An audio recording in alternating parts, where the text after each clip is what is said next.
Welcome to GPS study live. GPS study live में आपका स्वागत है। खबर की शुरुआत करने से पहले आपसे शिक्षक संबंधी हम न्यूज़ इस चैनल पर लेकर के आते हैं। साथ ही टीचर्स की जो भी वैकेंसीज होती हैं वो हम लेकर के आते हैं। शिक्षा जगत की सभी जानकारी हम आपके बीच रूप से साझा करते हैं। साथ ही साथ जो टेक्निकल न्यूज़ होता है, टेक्निकल जानकारी होती है, ऑनलाइन कैसे फॉर्म फिलअप किया जाए, ये सारी चीज़ हम आपके बीच और योजना संबंधी और काम की चीज़ आपके बीच लेकर के आते हैं। तो खबर की शुरुआत हम करते हैं नियुक्ति पत्र की मांग से संबंधित। तो टीईटी-एसटीई शिक्षक संघ ने शिक्षा विभाग के मंत्री एवं अपर मुख्य सचिव ने से मांग की है कि आरटीई और एवं एनसीईटी के मानकों के तहत शिक्षकों एवं प्रधान शिक्षकों की नियुक्ति की जाए। संगठन के प्रवक्ता अश्वनी पांडे ने बुधवार को बताया कि आरटीई एवं एनसीईटी के लागू रहने के मद्देनज़र इसके मानकों के तहत ही शिक्षकों एवं प्रबंध शिक्षकों की नियुक्ति की जानी चाहिए। अगली खबर की ओर रुख करते हैं। अगली खबर जो है बीपीएससी 67वीं की परीक्षा के लिए 19 तक कर सकते हैं अप्लाई। डेट जो है वो बढ़ गई है। आवेदन में सुधार के लिए 10 दिनों का अतिरिक्त समय मिलेगा। बिहार लोक सेवा आयोग बीपीएससी ने 67वीं संयुक्त प्रतियोगिता परीक्षा के लिए आवेदन की तिथि बढ़ा दी है। 5 नवंबर को 67वीं बीपीएससी की प्रारंभिक परीक्षा के लिए ऑनलाइन आवेदन करने की तिथि ख़त्म हो रही है। काफ़ी संख्या में अभ्यर्थियों की तिथि बढ़ाने की मांग के बाद इसे 19 नवंबर तक बढ़ा दिया गया है। संयुक्त सचिव सह परीक्षा नियंत्रक अमरेंद्र कुमार ने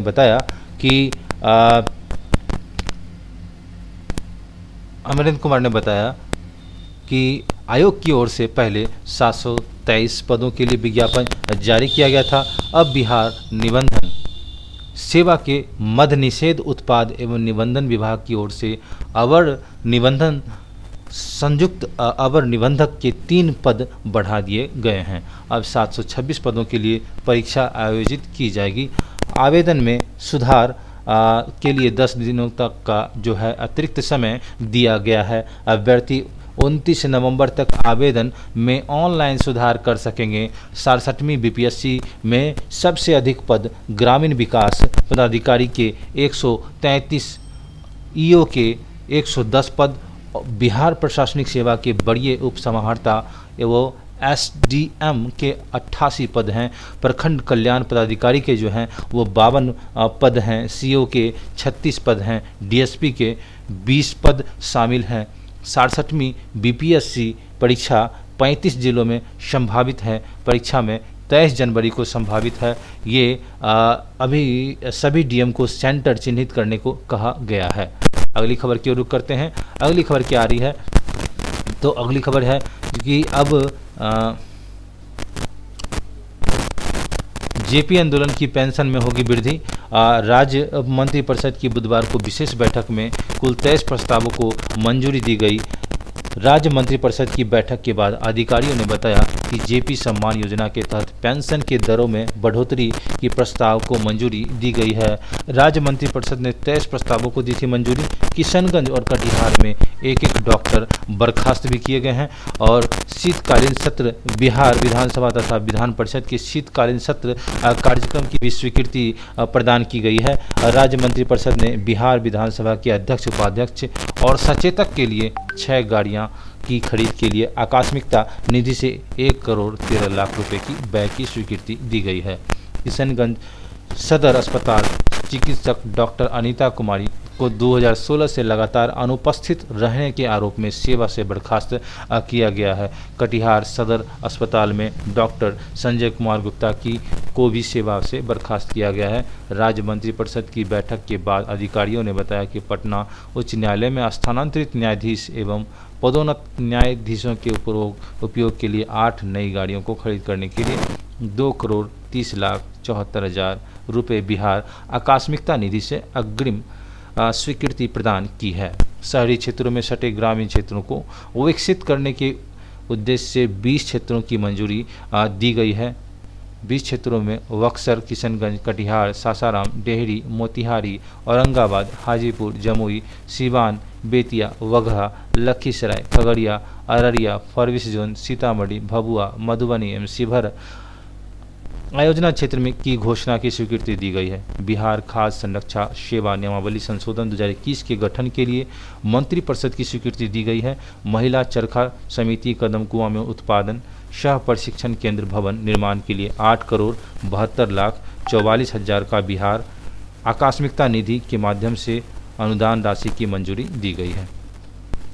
अगली खबर की रुख करते हैं। अगली खबर जो है वो 25% गरीब बच्चों को नामांकन विद्यालय में जो है अनिवार्य होगा, ऐसी खबर आ रही है। राज्य के निजी विद्यालय में 25% गरीब बच्चों का नामांकन अगले सत्र से अनिवार्य होगा। शिक्षा के अधिकार RTE यानी के तहत यह अनिवार्य व्यवस्था भी प्री प्राइमरी कक्षा से ही लागू होगा। अब गरीब अभिभावक अपने बच्चों का नामांकन आरक्षण के तहत नर्सरी LKG में करवा सकते हैं और नई शिक्षा नीति के तहत सरकार ने अब शिक्षा के अधिकार कानून को निजी विद्यालयों में 6 से 14 साल तक के बच्चों का आरक्षित कोटे में नामांकन सुनिश्चित कराने में जिलाधिकारियों को निर्देश दिया गया है।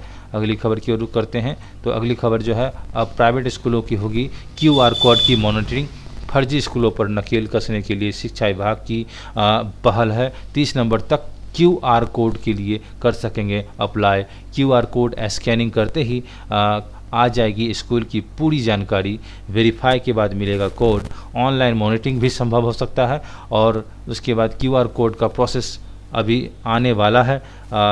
सरकारी निर्देश के अनुसार कार्य होगा जो भी होगा। दरअसल QR कोड ऐसा पैटर्न होता है जिसमें किसी प्रोडक्ट की जानकारी समाहित रहती है। इस कोड को स्कैन करने के बाद पूरी जानकारी का पता लगाया जा सकता है। इसका full form quick response code जिसको कहा जाता है, इसे इस उद्देश्य से बनाया जा गया है कि एक ऐसा कोड हो जिसे सामान्य आँखों से ना पढ़ा जा सके। यह एक प्रकार से बारकोड का उन्नत रूप होता है। इसमें बारकोड से ज़्यादा जानकारी रखी जा सकती है। यह आकार में स्क्वायर बॉक्स जैसा दिखता है। अगली खबर की ओर रुख करते हैं कि राज्यकर्मियों को जो है 3% की महंगाई भत्ता वो बढ़ गई है। तो विधानमंडल के शीतकालीन सत्र 29 नवंबर से शुरुआत होगा। 17 विधान सभा का चतुर्थ और विधान परिषद का 199वां सत्र शीतकालीन सत्र 29 नवंबर से 3 दिसंबर 2021 तक चलेगा। इसके प्रस्ताव पर राज्य कैबिनेट की बैठक में सहमति दी गई है। दरभंगा में एम्स के लिए 200 करोड़ भूमि की मंजूरी। दरभंगा में एम्स के निर्माण के लिए 200 एकड़ भूमि भारत सरकार को निःशुल्क हस्तांतरित की जाएगी। कैबिनेट ने इसकी स्वीकृति दे दी है। दरभंगा चिकित्सा महाविद्यालय के परिसर की यह जमीन है। तो शिक्षकों के वेतन के लिए 1749 करोड़ रुपए जारी किए गए हैं। राज्य के सरकारी प्रारंभिक स्कूलों में समग्र शिक्षा के अंतर्गत कार्यरत शिक्षकों के बकाये भुगतान के लिए शिक्षा विभाग ने राशि जारी कर दी है। दीपावली के पहले विभाग ने 1749 करोड़ 79,26,685 रुपये जिले को अक्टूबर तक के बकाये वेतन के भुगतान के लिए दिए हैं। इस राशि के करीब 2.5 लाख शिक्षकों की दीपावली छठ मौके पर 3 माह के बकाये वेतन का भुगतान होगा। शिक्षा मंत्री विजय कुमार चौधरी ने बुधवार को जानकारी दी कि शिक्षकों के वेतन के बकाया भुगतान के लिए 1749 करोड़ रुपए की राशि बुधवार को जिलों के उपलब्ध करा दी गई है। पिछले लगभग 2 से 3 महीनों में से शिक्षकों की वेतन भुगतान नहीं हो पाया, जिससे उन्हें कठिनाई महसूस हो रही थी। अगली खबर की रुख करते हैं।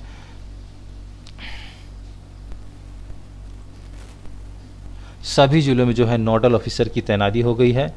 नोडल ऑफिसर जो है राज्य के 5,727 चिन्हित स्कूलों में किए जाने वाले राष्ट्रीय उपलब्धि सर्वेक्षण की तैयारी के लिए हर जिले में नोडल अफसर तैनात किए गए हैं। नोडल अफसरों की तैनाती शिक्षा विभाग ने की है।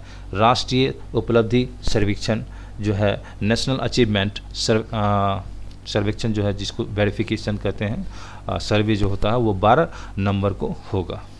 राज्य शिक्षा शोध एवं प्रशिक्षण परिषद SCERT के विभागाध्यक्ष राधे रमन प्रसाद को और बहुत सारे ऐसे हैं व्यक्ति हैं जिनको इस पद के लिए नामित किया गया है। अगली खबर की ओर। राज्यकर्मियों और पेंशन भोगियों को महंगाई भत्ता 3% बढ़ा दी गई है।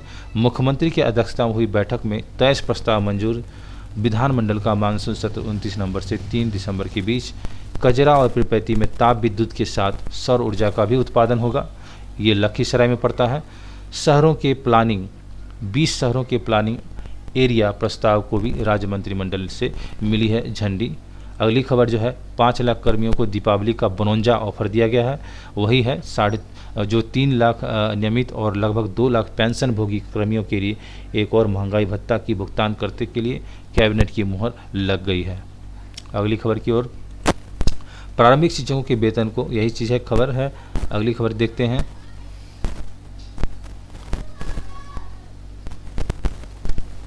तो इसी के साथ मिलते हैं अगले वीडियो में।